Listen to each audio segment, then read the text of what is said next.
Aidez-moi à recevoir cette grâce. J'ai le micro entre mes mains, je ne peux pas acclamer, mais j'aimerais que toi, tu puisses acclamer pour Jésus en poussant des cris de joie.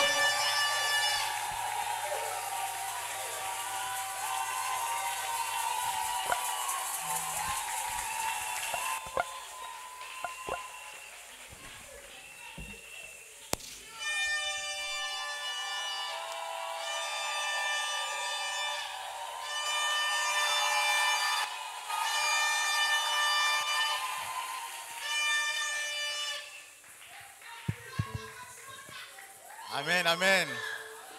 Est-ce qu'on peut acclamer les seigneurs? Est-ce qu'on peut faire mieux que ça? Amen. Amina. Wow, c'est beaucoup d'émotions. C'est beaucoup d'émotions de me retrouver encore devant la chair aujourd'hui.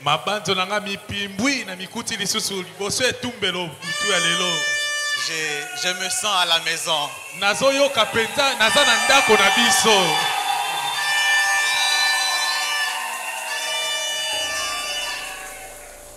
Alors nous allons prier. Notre Père et notre Dieu, merci pour ce soir. Seigneur, il y a 2 semaines en arrière, je n'avais aucune idée de ces moments. Je ne savais même pas que cela était possible. Mais toi, tu le savais.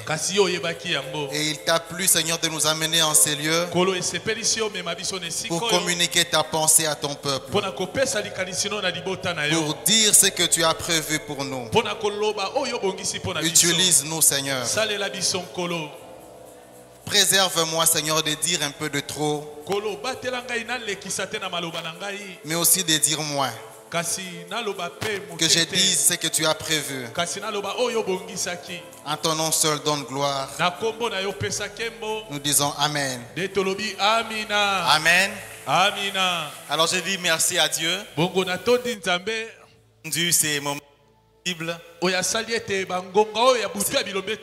C'est lui qui a fait en sorte que je sois ici. J'ai dit aussi merci à mon père. Papa Farin, merci beaucoup. Merci de tout cœur. Merci pour la vision des nuits des vaillants.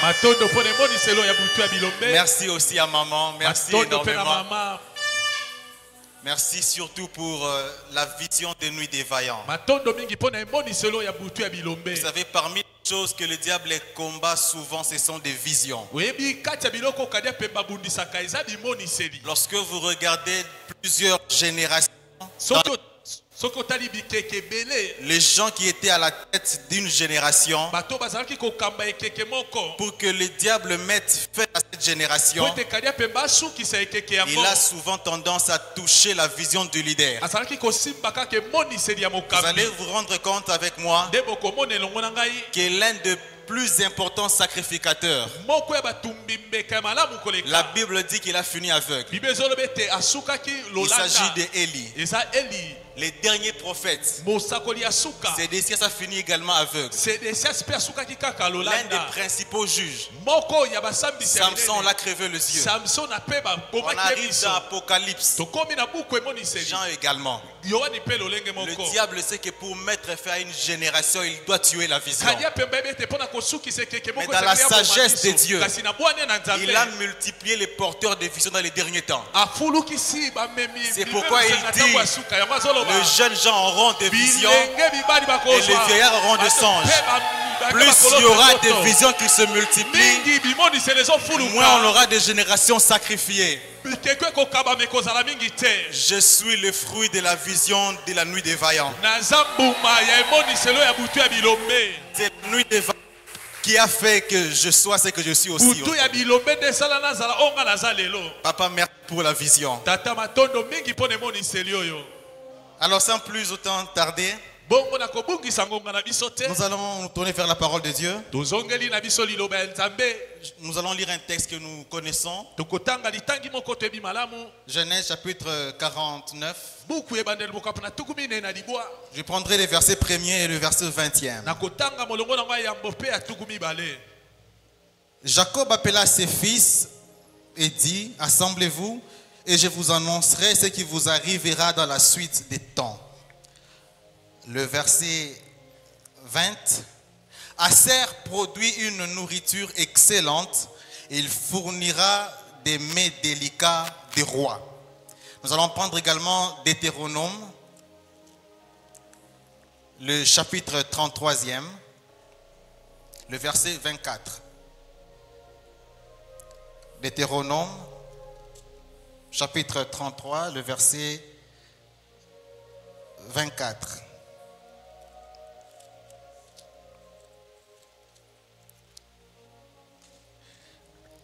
Sur Aser, il dit, béni soit Aser entre les enfants d'Israël. D'autres versions disent, Aser sera béni en enfant. Béni soit Aser entre les enfants d'Israël, qu'il soit agréable à ses frères, et souligner ceci, qu'il plonge son pied dans l'huile. On peut se rasseoir. Amen. Alors, dans ce moment qui nous est donné, nous allons partager sur une thématique, les bénédictions des Aser. Les bénédictions des Aser. Alors, le but de cet échange est d'abord pédagogique, parce qu'à travers cette exhortation, ces moments de partage, nous allons étudier comment Dieu demeure fidèle, combien Dieu reste fidèle à ses promesses. Mais également, il y a un objectif pédagogique, non seulement pédagogique, mais également prophétique, parce que nous allons voir dans quelle mesure ce message est une sorte de prophétie pour l'église Myrena. Amen. Lorsque nous lisons Genèse 49, nous sommes en train de voir comment Jacob est en train de réunir ses fils et de parler sur eux. La Bible parle de bénédictions qu'il prononce sur chacun de ses fils. Et lorsqu'il est en train de parler sur ses fils, il est en train de non seulement exprimer un souhait, mais ce sont des prophéties qu'il est en train de donner. Au-delà d'être des souhaits d'un père vis-à-vis de ses fils, ce sont des prophéties qu'il est en train de donner. Et d'entrée de jeu, j'aimerais nous dire que ces prophéties avaient une portée non seulement sur le plan personnel, mais également sur la descendance et sur le territoire. Ça veut dire, lorsque Jacob parle d'un fils, il parle du fils en question, de sa descendance et du territoire. Par exemple, quand il parle de Judas, Judas comme individu, Judas comme descendant ou peuple, et Judas comme territoire.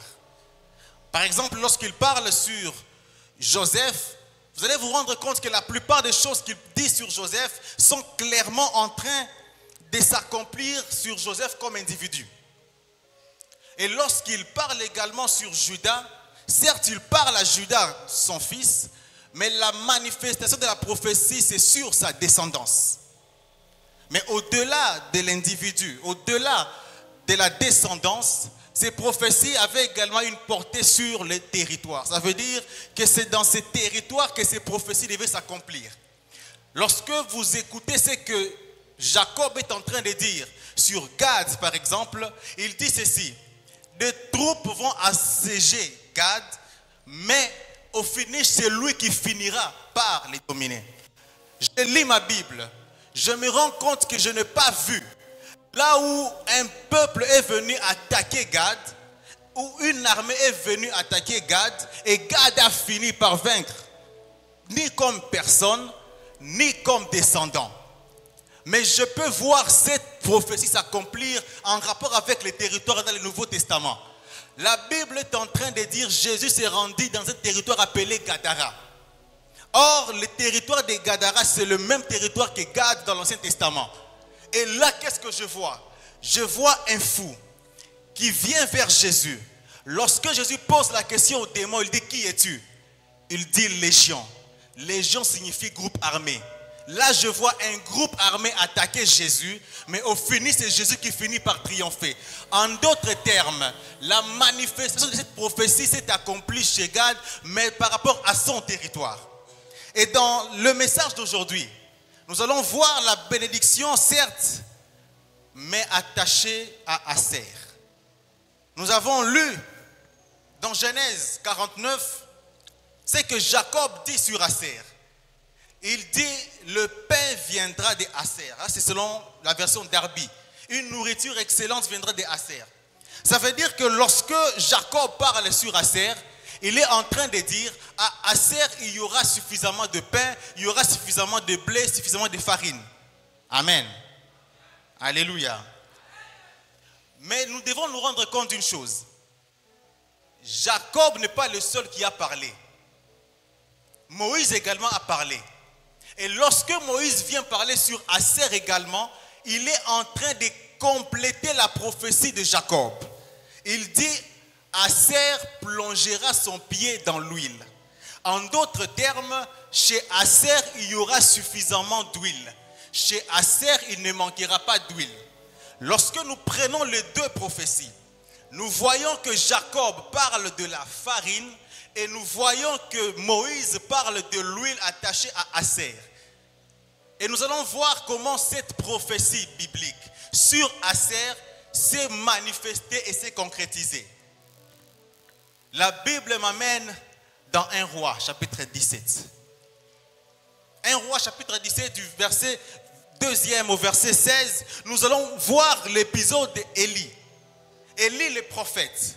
La Bible parle d'Élie, d'abord il dit qu'il doit quitter les torrents de Kérit. Pourquoi? Parce que le torrent a séché. Mais il y a plusieurs commentateurs qui disent que le fait que les torrents aient séché n'a pas poussé tout de suite Élie à quitter. Il a dû rester là quelque temps. Mais je me pose la question, pourquoi Élie est resté là-bas encore? Pourquoi Élie est resté pendant quelque temps? En fait, lorsqu'on regarde de près, Élie avait une raison de partir et une raison de rester. La raison de partir était que les torrents avaient séché. Mais la raison de rester, Élie peut se dire, les corbeaux connaissent mon adresse. Ça veut dire, si je pars, les corbeaux qui me nourrissent ici ne viendront pas. Ainsi, Élie est resté, il ne s'est pas avancé, il ne s'est pas reculé, mais il est obligé d'attendre que Dieu parle. Bien aimé, lorsque l'indécision de l'homme arrive, la révélation divine est importante. C'est la révélation divine qui sort l'homme de l'incertitude. Mais ce qui est étonnant, c'est la destination que Dieu donne à Élie après Kérit. Il dit, lève-toi. Cette fois-ci, va à Sarepta. Sarepta qui appartient à Sidon. Je me suis posé une question. Pourquoi Élie doit être envoyé à Sarepta? Et la Bible insiste, Sarepta qui appartient à Sidon. Quel était l'intérêt de Dieu de l'envoyer là-bas? Frères et sœurs, logiquement, Sarepta, Sidon, c'est le dernier lieu où Dieu peut envoyer Élie. Parce que Sidon, c'est le village ou c'est la ville d'origine de Jézabel. Si Élie est en cavane, si Élie est en train de fuir, c'est parce qu'il a eu un problème avec le couple Akab et Jézabel. Mais bizarrement, Dieu dit, lève-toi, tu dois rentrer dans le territoire de Jézabel. Frères et sœurs, la bonne nouvelle est que Sarepta n'est pas seulement dangereux, Sarepta est également prophétique. Sarepta est prophétique. La Bible dit Sarepta appartient à Sidon. Josué, lorsqu'il fait le partage des territoires, il donne aussi une partie à Aser. Et lorsqu'il cite les villes qui sont attachées à Aser, il cite Sarepta, il cite Sidon, il cite la ville de Tyr. En d'autres termes, Sidon fait partie de Aser. Et lorsque Dieu envoie Élie à Sarepta, en réalité, il envoie Élie à Aser. Mais pourquoi seulement Aser? Parce qu'en vrai, les réponses divines prennent la forme du besoin de l'homme. Lorsque Dieu a vu Élie, il s'est rendu compte que ce genre de problèmes ne peuvent être résolus qu'à Sarepta, ne peuvent être résolus qu'à Aser. Mais pourquoi Aser? Parce que sur Aser, l'huile ne manquera pas, et le pain ne manquera pas. Et vous allez vous rendre compte combien Dieu a tout fait pour que la prophétie qu'il a donnée par Jacob et par Moïse soit manifestée. La Bible déclare que lorsque Élie arrive à Sarepta, C'est la femme là elle-même, dans ses déclarations, qui confirme ce qui a été déclaré. Lorsque Élie déclare, il dit, donne-moi à manger. La femme dit ceci, je n'ai pas grand-chose, mais j'ai un peu de farine. Par la déclaration du peu de farine, elle confirme ce qui a été dit par Jacob. Jacob avait dit, il ne manquera pas de farine, il ne manquera pas de pain à Aser. Je suis venu dire à une personne, lorsque Dieu t'envoie quelque part, celui qui sait que le lieu qu'il t'envoie correspond au problème que tu es en train de rencontrer. Mais Aser n'a pas seulement une prophétie qui concerne le pain, c'est également sur l'huile. Lorsque la femme dit j'ai seulement un peu de farine, elle ajoute j'ai aussi un peu d'huile. Et on se rappelle, l'huile c'est ce qui a été déclaré par Moïse. En d'autres termes, lorsque cette femme parle, elle est en train de dire à Élie, Élie, ce qui a été dit sur Aser est toujours valide. Ce qui a été dit sur Aser reste valide. Mais j'ai une très bonne nouvelle à nous annoncer. Lorsque tu es à Aser, Aser qui est le lieu de la providence divine, il peut avoir diminution de provisions mais pas disparition. Il peut avoir diminution mais jamais disparition. La Bible déclare que cette femme était en train de se constater qu'elle n'avait que ça. Si elle consomme ça, si elle gaspille ça, elle mange et puis elle meurt. J'aimerais te dire, il est vrai que tu n'es peut-être pas de l'origine de Jacob, mais tu es dans un territoire prophétique. Tu es à Aser. À Aser, tes biens peuvent diminuer, mais ne jamais disparaître. Je suis venu dire à une personne, Dieu a fait des miracles à Aser. Dieu a fait des miracles à Aser. Il y a des choses que Dieu a dites. Il y a des choses que Dieu a déclarées. Il faut que tu sois juste dans ces sphères pour que tu les expérimentes. Il suffit juste que tu sois dans le bon milieu. Et le bon milieu s'appelle également Myrina pour toi. C'est le message prophétique que Dieu m'a envoyé de dire à l'église aujourd'hui. Aser n'est pas seulement un lieu dangereux, mais c'est également un lieu prophétique. Aser n'est pas seulement un lieu où il y a l'ombre de Jézabel, mais c'est également un lieu où il y a les prophéties de Jacob, où il y a les prophéties de Moïse. Il suffit que tu sois dans ces lieux pour que cette bénédiction soit attachée également à toi.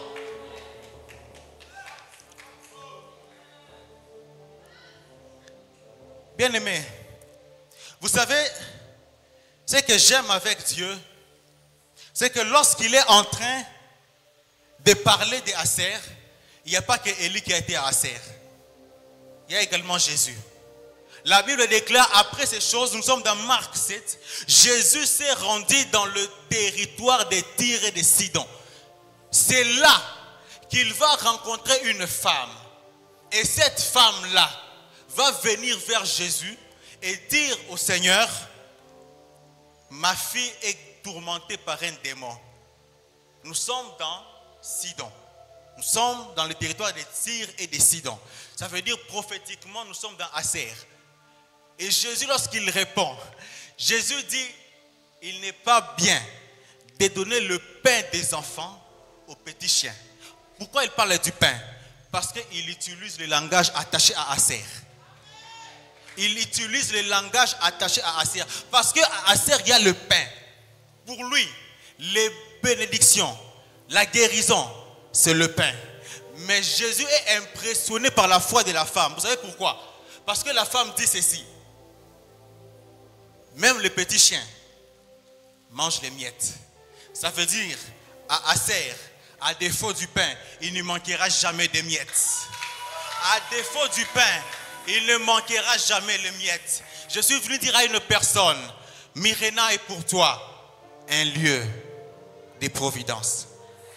Un lieu de providence. Et parmi les choses que nous allons voir à Myrina, premièrement, sera un lieu de guérison. Dieu va guérir plusieurs personnes. Dieu va guérir plusieurs personnes. Et Dieu m'a dit que la plupart de ceux qui seront guéris ne seront pas forcément des Myrina. Parce que même la Bible dit, il y avait plusieurs veuves en Israël, mais Dieu a envoyé Élie seulement auprès de celles qui n'étaient pas d'Israël. Nous allons voir les témoignages ici où Dieu sera tout simplement en train de transformer des vies, en train de changer des vies. Parce que Myrena devient comme les Aser de Dieu. Dans cette ville de Kinshasa, Myrena devient comme les Aser de Dieu. Et la deuxième chose qu'il m'a dite, c'est que Myrena sera un repère des prophètes. De même que Sarepta a accueilli un prophète, de même que Sarepta a accueilli un prophète, nous verrons ici des prophètes et réfugiés. Des prophètes qui viendront d'ailleurs et qui viendront se réfugier. C'est tout ce que Dieu m'a dit de vous dire aujourd'hui.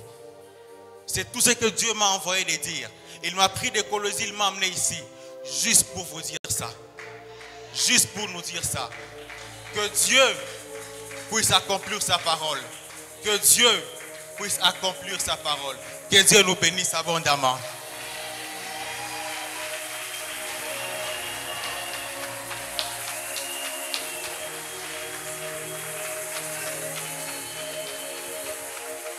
Qui acclame, qui acclame.